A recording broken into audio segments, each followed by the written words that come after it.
Dear college, high school, and graduate students, I like to start this off by saying you're welcome, because this is how to survive an all-nighter.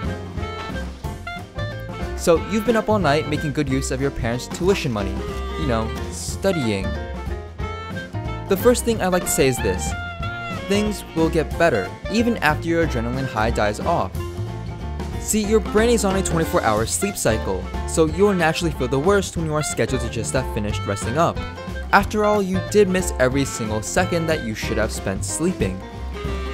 And not to mention, your brain will boost activity and power output to make up for your sleep-inebriated state, which is to say, instead of crawling, you might just manage a stumble.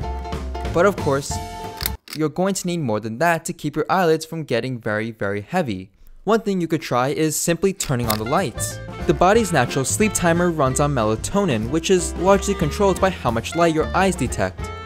Without a doubt, something like this is absolutely dreadful, but it will keep you up and at 'em. And of course, exercise. Running, basketball, skateboarding, and soccer all increase blood flow. Exercise helps you get into a more active state and a better mood, which is very important because, trust me, there's nothing worse than having someone keep trying to talk to you when you feel like your figurative mental feces have hit the fan. Now, this next one might seem simple, but we can't leave it out. Specifically, nap. Not a nap long enough to put you into deep slumber, but just long enough. So you're aiming for anywhere in the range of 10 to 40 minutes, or 20 to 30 just to be safe.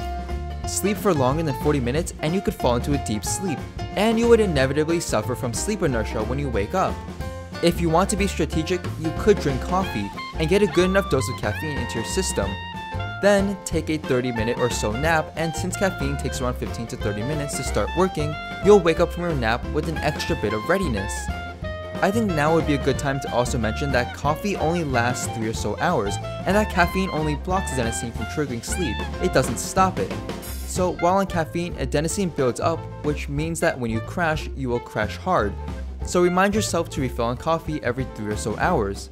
But sadly, despite all this, you'll still be behind the general well-rested population. That's a lower working memory, and you'll pretty much work in the same way that a drunk person would. However, on the bright side, and in this case I mean as bright as a very cloudy day, when you do sleep, whenever, studying is over, you'll have a deep, abnormally restful slumber. So, to the college students, high school students, and graduate students, you're welcome. Sincerely, your fellow studier.